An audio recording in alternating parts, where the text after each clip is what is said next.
श्रवण संघ के चतुर्थ पटधर आचार्य सम्राट पूज्य श्री डॉक्टर शिव मुनि जी महाराज साहब की जन्म जयंती का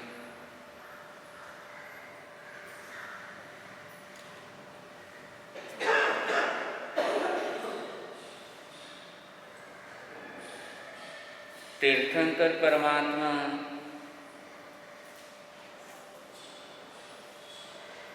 प्रभु महावीर के जीवन दर्शन को जब पढ़ते हैं,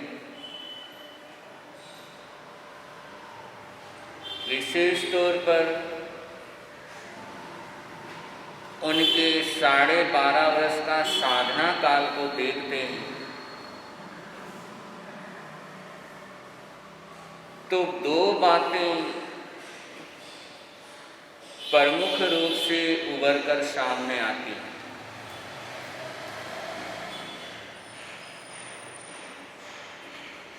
एक तो तपस्या और दूसरा ध्यान। प्रभु महावीर के साधना काल को देखें, 12.5 वर्ष के साधना काल में पारने वाले दिन कितने हैं?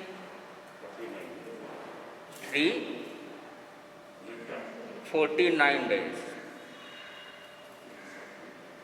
कि 12.5 वर्षों में एक वर्ष भी पारने के नहीं। तो परमात्मा प्रभु महावीर अपने साधना काल में तपस्या और ध्यान, प्रमाद प्रभु महावीर के जीवन में है ही नहीं।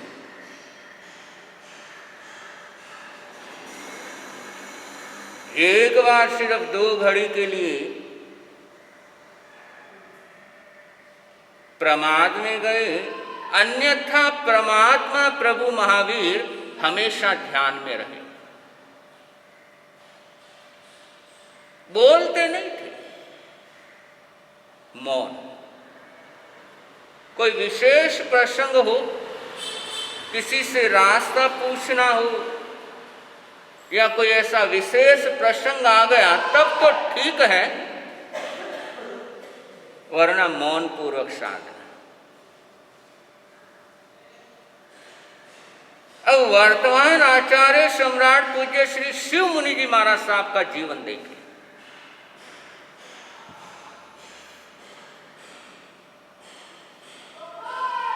पिछले लगभग 30 वर्षों से एकांतर उपवास की आराधना कर रहे हैं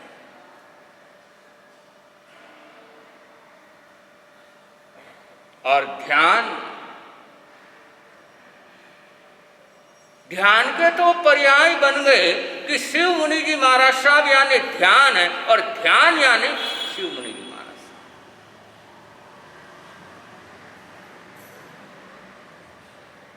तीर्थंकर परमात्मा प्रभु महावीर की साधना को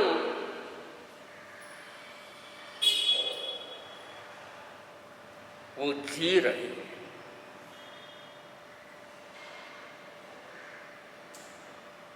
और यही कारण है चातुर्मास के बाद भी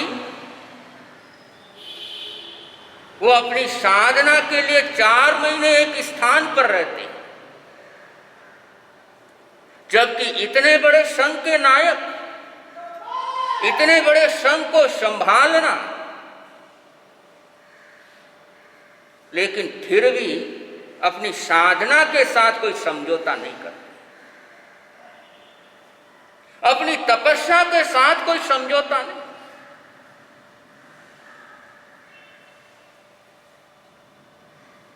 उनका एक ही लक्ष्य होता है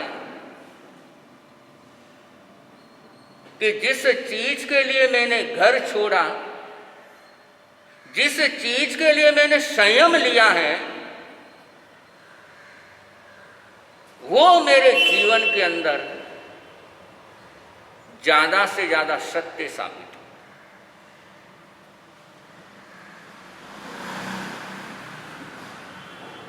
हो। वरना इतने बड़े संघ नायक और 4 महीने एकांत में मौन पूर्वक कंटिन्यू ध्यान साधना करना,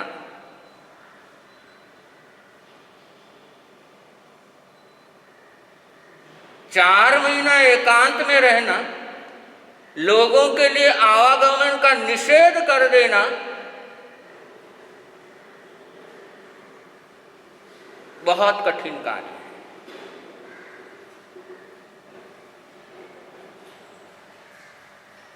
आप लोग इस कोरोना काल में अपने घर में रह कर के ऊब गए।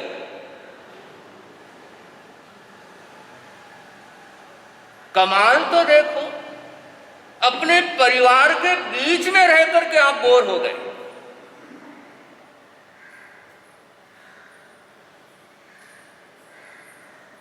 कि इतने महीने हो गए, इतने महीने हो गए, मुझे तो भीड़ के बीच में जाना है।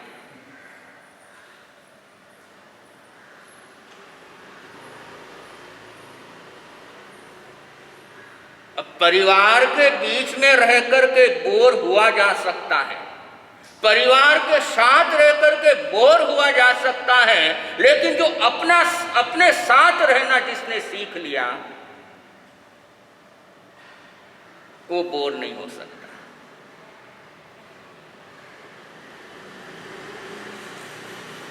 इसलिए स्वयं के साथ रहना सीखो, स्वयं के साथ जीना सीखो। जंगल में भी रहोगे तो भी बोर नहीं हो।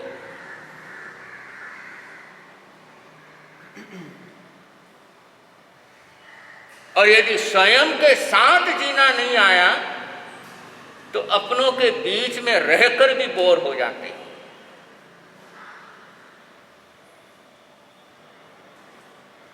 तो आचार्य देव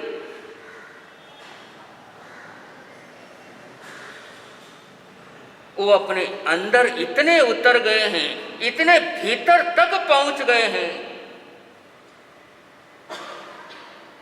कि एक तरीके से संसार में तो रहते हैं, लेकिन संसार में निर्लय।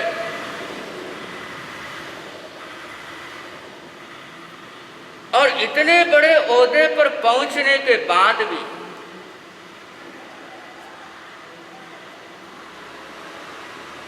इतने बड़े पद पर पहुंचने के बाद भी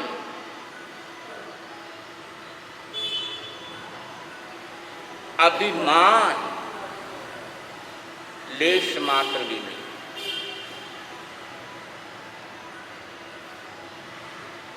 बिल्कुल सरल,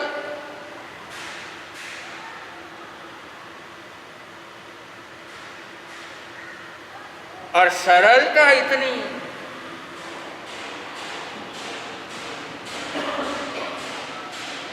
जैसे कोई बच्चा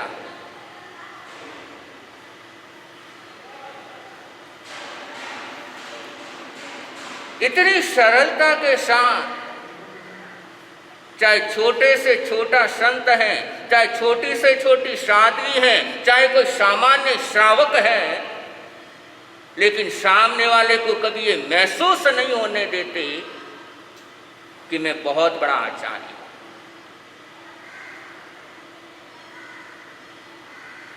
और यही चीजें, यही छोटी छोटी बातें आदमी को महान बनाती। इन्हीं छोटी छोटी बातों से आदमी महान बनता है।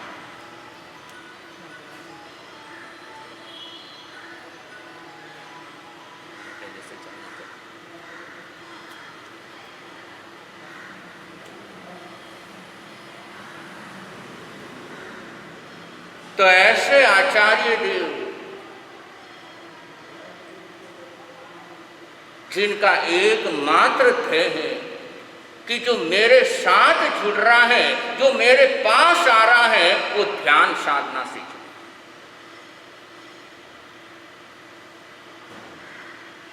वो हर श्रद्धालु को प्रेरणा देते हैं कि तुम ध्यान करो।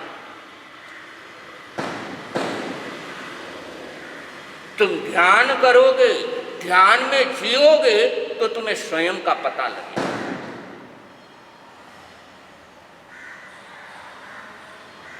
तुम्हें स्वयं से परिचय होगा।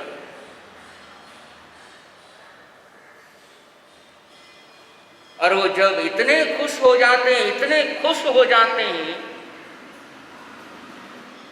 जब उनकी आज्ञा को स्वीकार करके कोई ध्यान साधना प्रारंभ करते हैं।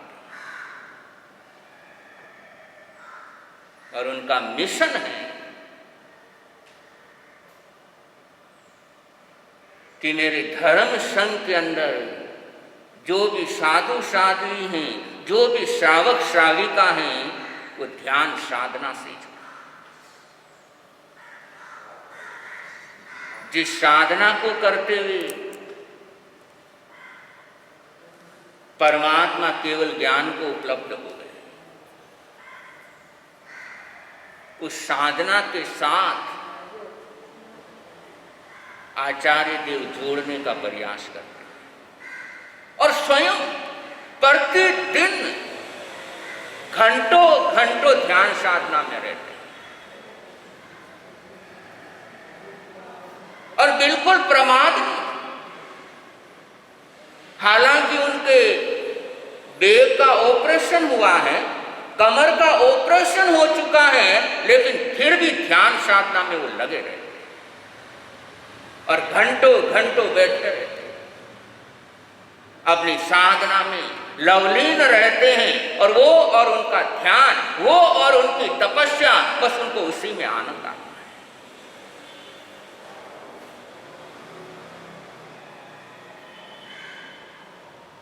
तो ऐसे आचार्य देव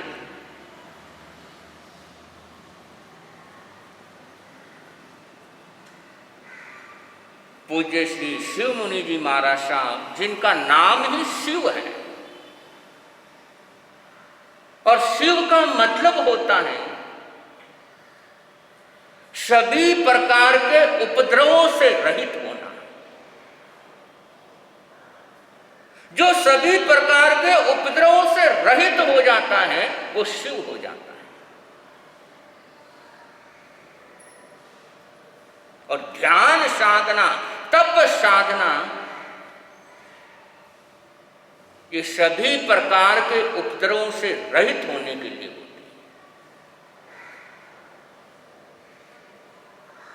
तो आज इस महापुरुष की जन्म जयंती का प्रसंग है और उस महापुरुष के जीवन के बारे में श्रवण कर रहे हैं,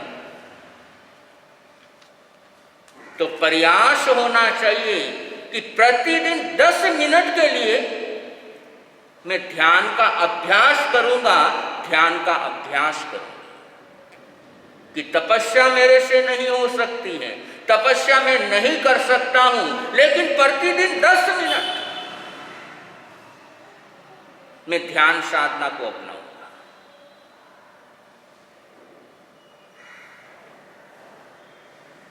एक शुरुआत कि ज्यादा समय नहीं है, ज्यादा टाइम मेरे पास नहीं है, मेरा लाइफ बहुत बिजी है, लेकिन कम से कम 10 मिनट के लिए तो ध्यान को मैं अपने जीवन में उतारूं। और जिसको ध्यान में आनंद आ गया, स्वयं में आनंद आ गया, फिर उसको दुनियादारी में आनंद नहीं आता।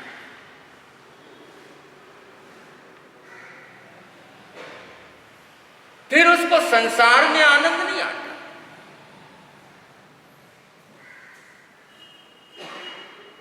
तो प्रयास करना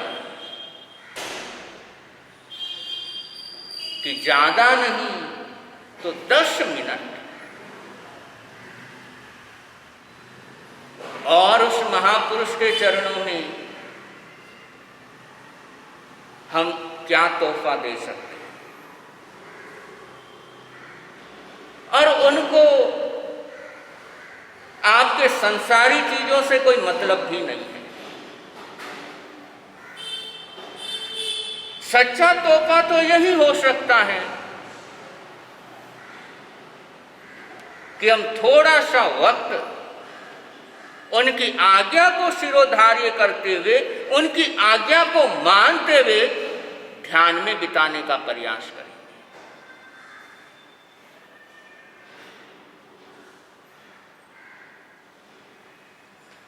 और समय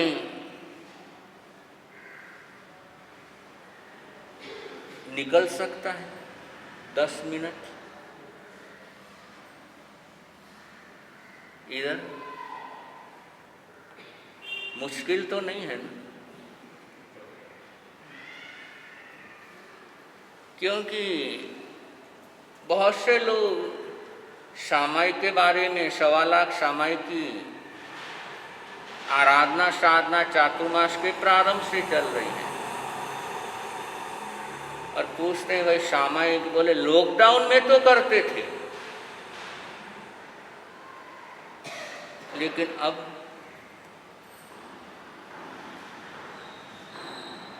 होता है कि लॉकडाउन में तो 2-2, 3-3 सामायिकें हो जाती थी, लेकिन लॉकडाउन खत्म होने के बाद और आगम के अंदर बहुत सुंदर जिक्र चलता है, सब ठेसु वे खतिया।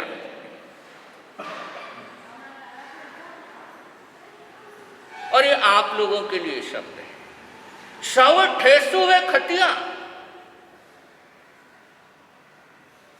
खतिया यानी क्षत्रिय, और क्षत्रियों को सब कुछ मिल जाए लेकिन फिर भी उनको शांति नहीं होती।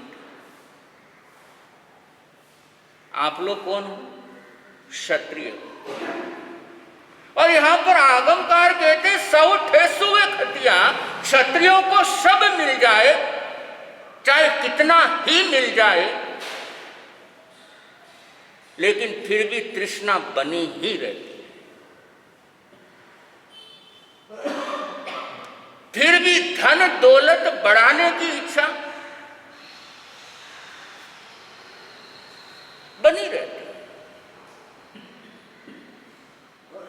क्योंकि ये तृष्णा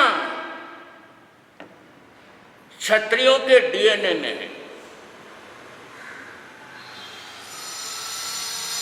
ये जेनेटिक है। इसलिए हम लोग चाहे कितना ही सुनाएं, परिग्रह कम करो, परिग्रह कम करो, परिग्रह कम करो,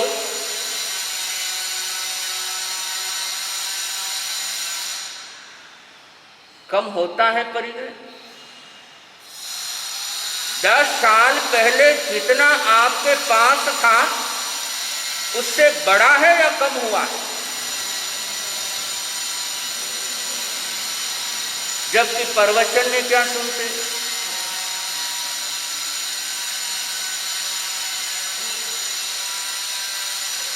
अब ये सुनने से कोई असर नहीं होने वाला है, क्योंकि ये बीमारी बाई बर्थ है। ये बीमारी जन्म से है और ये जेनेटिक रोग है, जो खानदानी रोग है।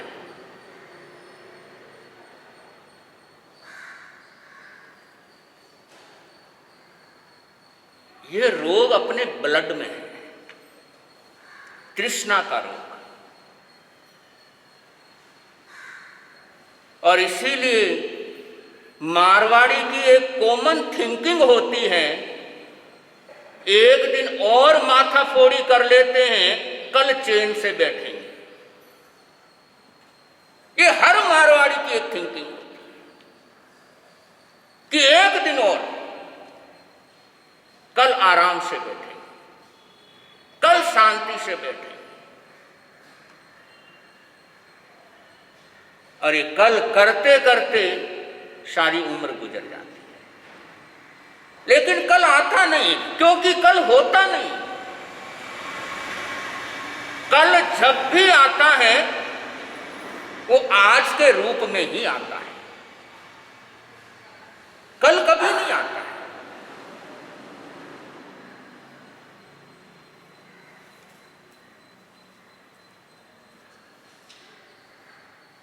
तो ये तृष्णा का रोग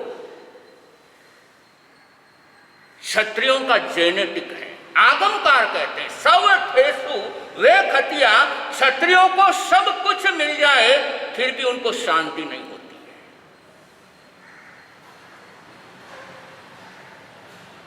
फिर भी उनको चैन नहीं पड़ता है।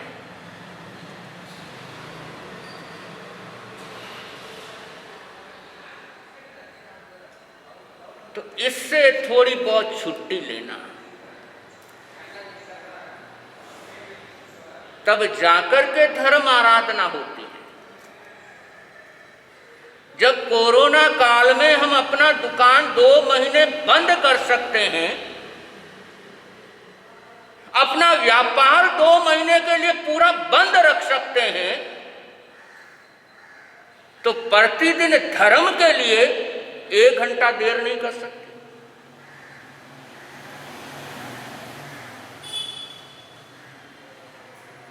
और कोरोना काल में जो आपका धर्म ध्यान हुआ, क्या वो श्रद्धा से हुआ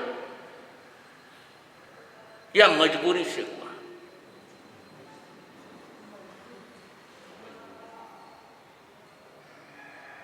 सोचिए कि कोरोना काल में मैं 2 सामाई करती थी, 3 सामाई करती थी, क्या श्रद्धा से हुई है या डर से हुई है?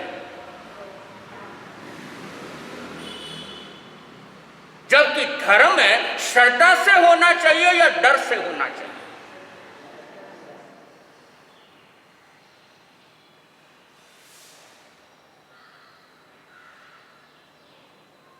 धर्म श्रद्धा मांगता है, और बिना श्रद्धा का धर्म होता नहीं। धर्म क्रियाएं हो सकती हैं, लेकिन धर्म नहीं हो सकता।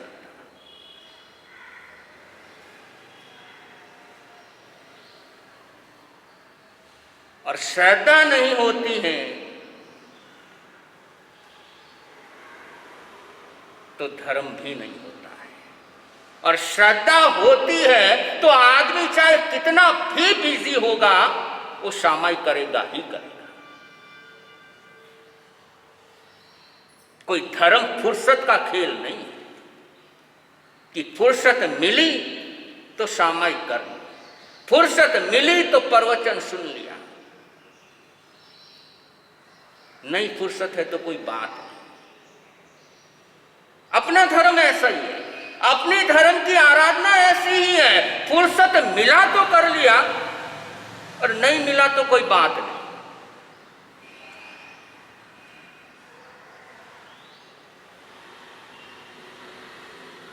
जबकि धर्म कैसा होना चाहिए?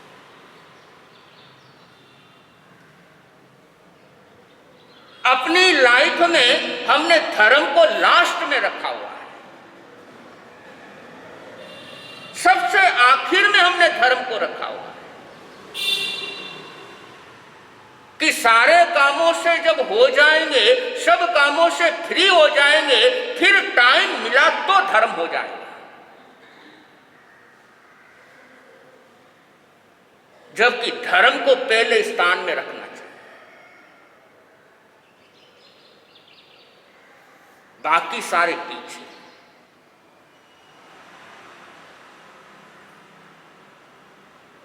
और आचार्य देव का जीवन देखो,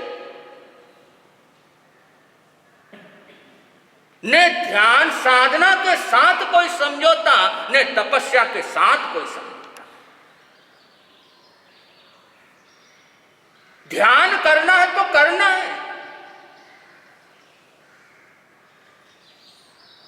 तपस्या करनी है तो करनी ही है।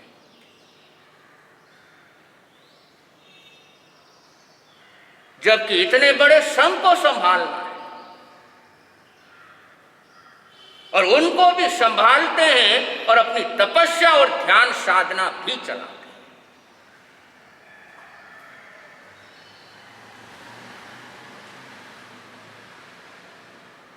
और तभी जाकर के जीवन निखरता है, तभी जाकर के जीवन महान बनता है।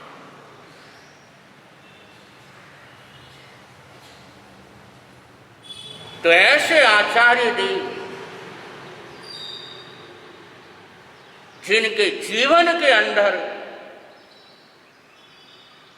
तप और ध्यान जो भगवान महावीर के जीवन में था, वही आचार्य देव के जीवन में।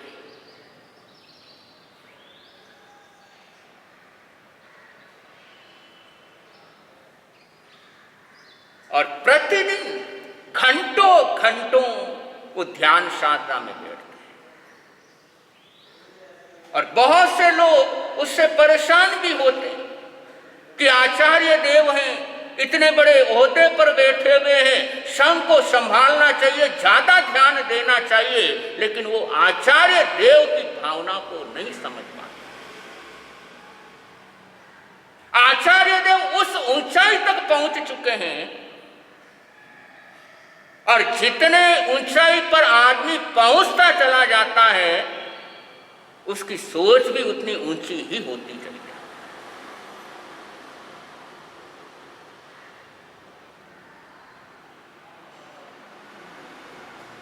तो ऐसे महापुरुष जो श्रवण संघ के नायक हैं और बड़ी बेखूबी के साथ तप जप के साथ इस धर्म संघ को आगे से आगे बढ़ाने में लगे, उदार हृदय है। और सबसे बड़ी बात, जीवन में न तो अभिमान है न हठाग्रह वृत्ति है।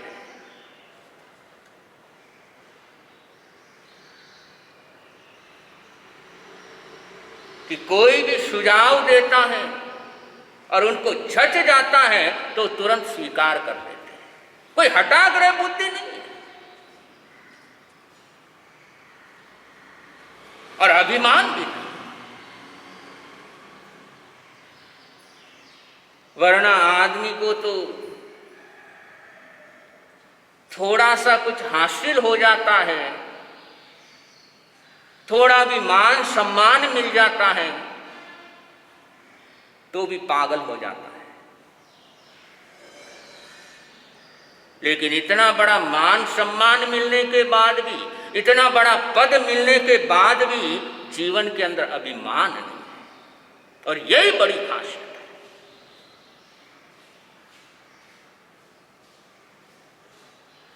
और यही आदमी को महान से महान बना देती है। और ये सौभाग्य है श्रवण संघ का कि श्रवण संघ को ऐसे नायक है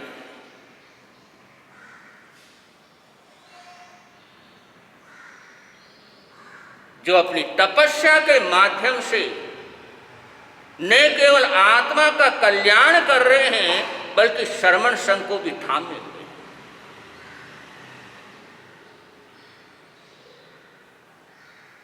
तो आज उनकी 79वीं जन्म जयंती है और पूरे भारतवर्ष में एकासन तपस्या और सामायिक की आराधना साधना करते हुए उनका ये जन्म दिवस मना रहे हैं। और हजारों की संख्या में एकासन की तपस्या, सामायिक की आराधना साधना श्रावक श्राविका करते हुए आचार्य देव के चरणों में श्रद्धा सुमन समर्पित कर रहे हैं। और यही जीवन का सौभाग्य होता है, यही कोई महत्वपूर्ण पल होते हैं जब हम धर्म ध्यान की तरफ आगे बढ़ते हैं तो ऐसा सुनहरा अवसर और इस पावन अवसर पर हम भी ये मंगल भाव अभिव्यक्त करते हैं। आचार्य देव के स्वास्थ्य में पूर्णतः समाधि बनी रहे और वो इसी प्रकार श्रवण संघ की बागडोर को संभालते हुए श्रवण संघ को और नई ऊंचाइयों तक पहुंचाएं। उनका आशीर्वाद लंबे समय तक चतुर्विद संघ पर बना रहे और उनके मार्गदर्शन में हमें भी तप त्याग धर्म ध्यान करने का अवसर मिले। उनके दिखाए हुए मार्ग पर हम भी आगे बढ़ते हुए अपने जीवन को सार्थक करने का प्रयास करें। यही हार्दिक आशीर्वाद आचार्य देव से चाहते हैं। उनके मंगलमय जीवन की प्रार्थना करते हैं, उनके सुखमय जीवन की प्रार्थना करते हैं कि वो दीर्घ आयु हो, उनका स्वास्थ्य स्वस्थ रहे और चतुर्विद संघ की सेवा ऐसे ही वो करते रहें। तो इस मंगलमय प्रसंग पर पुनः पुनः उस महापुरुष के चरणों में श्रद्धा के फूल समर्पित करते हैं। आगे 23 अक्टूबर को आइंबिल ओली का प्रथम दिन होता है। आशोच की आइंबिल ओली शुरू होती है, उसका पहला दिन आराध्य गुरुदेव राज ऋषि भीष्म पितामह पूज्य गुरुदेव श्री सुमति प्रकाश जी महाराज साहब का जन्मदिन होता है और उनका 82वां जन्म दिवस आ रहा है 23 अक्टूबर को आइंबिल ओली का पहला दिन। और वो ऐसे महापुरुष हैं जो पिछले 50 सालों से आइंबिल की साधना कर रहे हैं। 1971 से एकांतर आइंबिल साधना।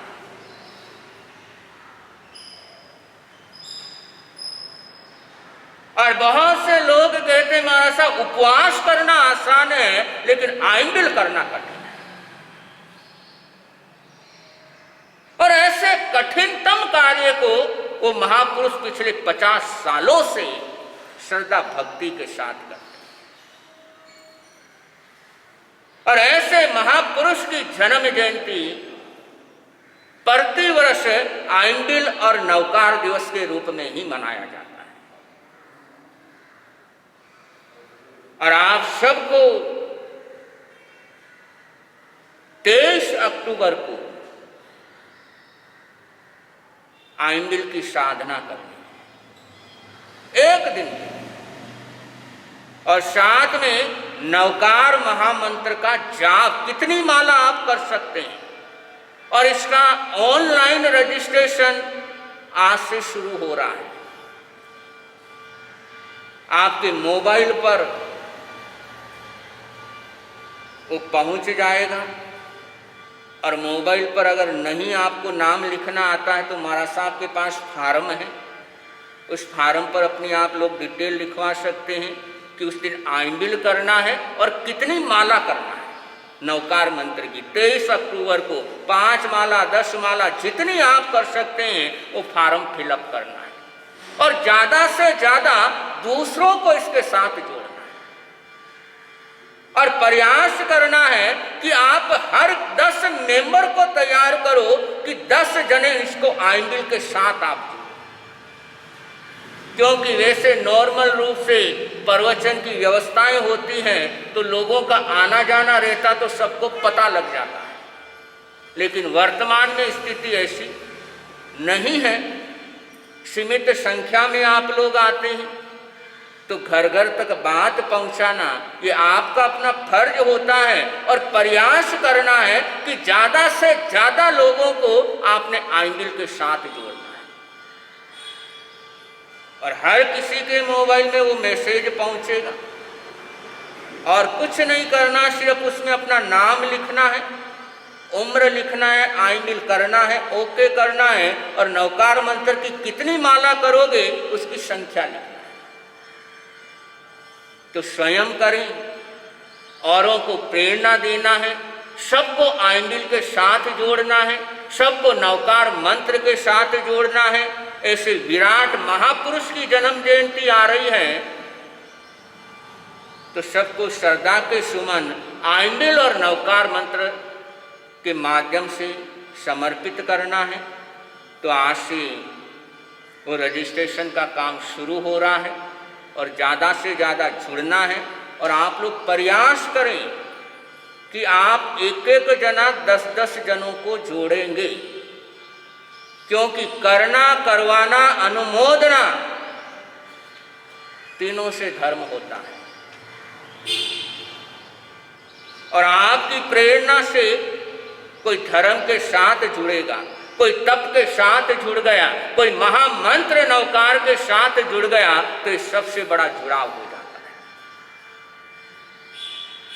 तो प्रयास करना है। और कल से विशेष प्रवचन श्रृंखला शुरू हो रही है। केसी गौतम, देने वाला भी परफेक्ट चाहिए, लेने वाला भी परफेक्ट चाहिए।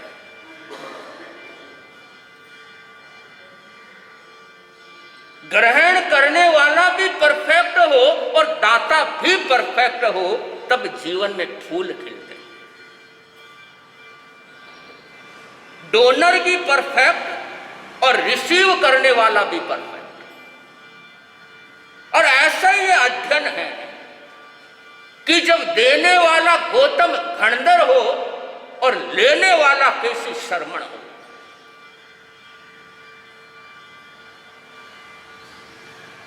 और तब जिन गाथाओं का जन्म होता है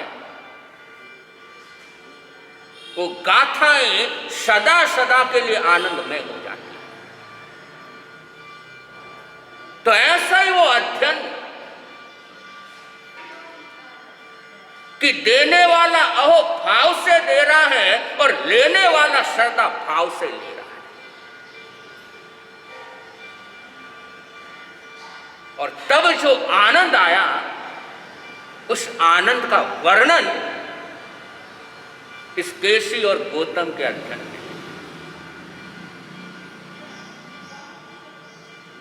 और उसका विवेचन कल से प्रारंभ हो रहा है। चेलना का चरित्र आगे बढ़ता रहेगा। तो सबने ऐसे ही लाभ आगे से आगे लेते रहना है। आज के पचखान करवाए जा रहे हैं। आज का एकासना व्यासना हो। आज के एकासने का पचखान अरियन शुक्लदेव की साक्षी से मनसा वैसा कायसा दर्शवंती परिकमानी निंदा में गरिया में त्यागो शरीर से आइंडिल हो। आइंडिलम पचकामी अरियन शुक्लदेव की साक्षी से मनसा वैसा कायसा त्यागो। उपवास चौथम बत्तम पचकामी तिरियम प्रियारम अश्नम खाइमम साइमम अनथना भोगेणम महत्रागारेणम सौ समय वत्यागारेणम त्यागो श्री चतारी मंगलम अर्हंता मंगलम सिद्धा मंगलम शाहू मंगलम केवली गणतो ब्रह्मो मंगलम चतारी लोगुतमा अर्हंता लोगुतमा सिद्धा लोगुतमा शाहू लोगुतमो केवली गणतो ब्रह्मो लोगुतमो चतारी शरणम पवज्जामि अर्हंते शरणम पवज्जामि सिद्धे शरणम पवज्जामि साहू शरणम पवज्जामि केवली गणतम धम्मम शरणम पवज्जामि। 4 शरण मंगल करण आनंद ही आनंद। संघ की तरफ से सूचना।